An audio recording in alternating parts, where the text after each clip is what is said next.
Hi, ladies and gentlemen. Welcome back to another episode of TNT Daily Report on the Voice of Global Media.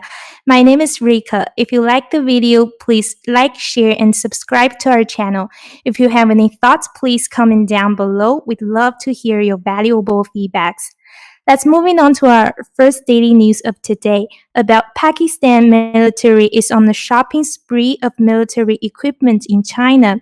Our reporter Kadinza will tell you in details.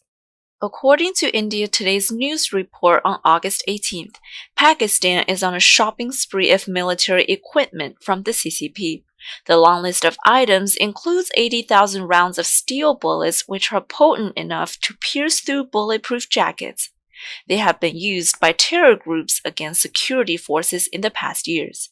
The bulk order indicates how Pakistan is equipping terrorists to cause maximum damage to the Indian security forces in the wake of the collusion between two countries against India. Pakistan's purchase is to aid terrorists attempting to infiltrate into Kashmir. Other items include surveillance platforms, artillery guns, and combat drones. It is believed that this is the CCP's dirty game plan, which is to ensure India's focus on Pakistan so that the Indian army's attention is diverted from the line of actual control against the CCP. Intelligence reports indicate that a 10-member team of Pakistan Army visited the CCP's factory to review the procurement process from the Aerospace Long March International Trade Company. It appears that the CCP and Pakistan are planning on creating further unrest in India. Thank you for the report. Next, we'll hear a news about U.S. suspends bilateral agreement with Hong Kong, escalating tensions with China. The Trump administration on Wednesday suspended or terminated 3 bilateral agreements with Hong Kong related to extradition and tax exemptions, the latest in a series of measures that escalate tensions between Washington and Beijing. The move comes after President Trump signed an executive order last month ending the special status that the United States granted Hong Kong in diplomatic and trade relations. The administration has sought to punish China for its attempts to stifle political dissent in the former British territory. China announced in June that it was imposing a national security law in Hong Kong to grant security agencies expansive powers, giving Beijing sweeping authority to crack down on a variety of political actions. Now moving on to the next news, as the pandemic becomes a protracted war, financial status seems more critical for city survival under this pandemic. Recently, the release of some government documents revealed China's Dalian city is running out of money amid pandemic. Let's hear more from Michael regarding this matter. A series of internal documents from Dalian's municipal government reveals the city is under financial strain exacerbated by the pandemic. Dalian Housing Bureau applied for a special request for the district government to allow borrowing of 1.6 million yuan or $226,000 for May 2020 to December 2020. The funds will be given to state-owned enterprises to cover local construction workers' insurance and benefits. This year's COVID-19 pandemic has had a huge impact on the CCP's finances. The country's fiscal revenue experienced negative growth for the first time since the global financial crisis of 2008, according to Chinese officials. Although the Dalian municipal government has not yet released its financial data for this year, it estimated large industrial and corporate enterprises' profits fell by 62.1% from January to April. They also disclosed that foreign investments had plummeted and the amount of foreign capital utilized year-on-year fell by 56.8% from January to April. 14% of construction projects were discontinued, with a total of 2,365 migrant workers transported back to their hometown. The Dalian Commerce Bureau issued a notice dated March 17th, noting that retail sales fell by 25.1% during the months of January and February. A series of special tax reports revealed that exports and taxes were negatively impacted by the pandemic also, with the February export value reduced by $23.99 million year-on-year, a decrease of 37.26%, and that the export situation this year did not look optimistic. Thank you for the report. Another news amid the COVID-19. As the world is trying its best to look for the solution for the vital COVID-19, Russia recently announced that they have created the first COVID-19 vaccine on Earth. However, our news today revealed that one of Russia's top respiratory doctor who's involved in the vaccine creation has quitted Russia's health ministry's ethics council. Let's hear more in details from Christine.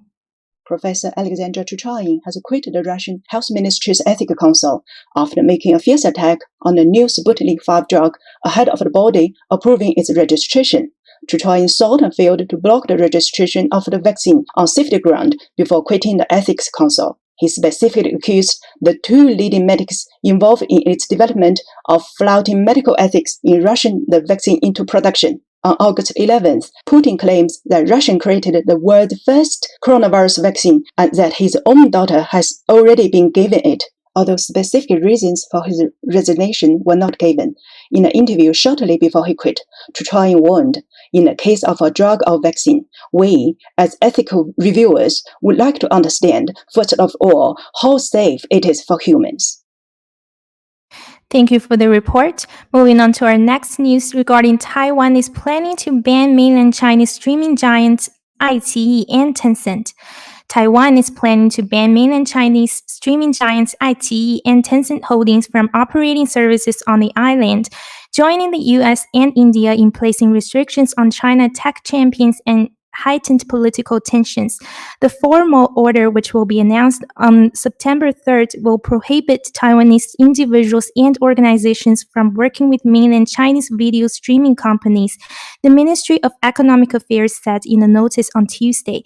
It added that this will prevent such companies from operating illegally in Taiwan through local agents and distributors. iQiyi, a Netflix-like platform backed by Chinese search giants Baidu, applied in 2016 to set up a Taiwan subsidiary. Authorities rejected the application as online streaming is not on the list of permitted services open to mainland Chinese operators, the notice said. The services violate the acts governing relations between the people of the Taiwan area and the mainland area, which stipulates Chinese companies can only invest in certain categories of goods and services, according to the notice. However, platforms like iQiyi and Tencent's WeTV have circumvented the restrictions by forming alliances with local broadcasters and distributors to promote and sell their video streaming services on the island.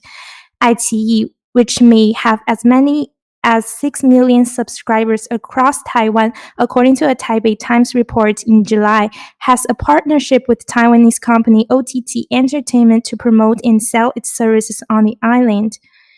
Next up, let's hear our final news of today regarding China's foreign minister makes rare visit to Tibet, emphasizing security and stability during his visit, reported by Summer.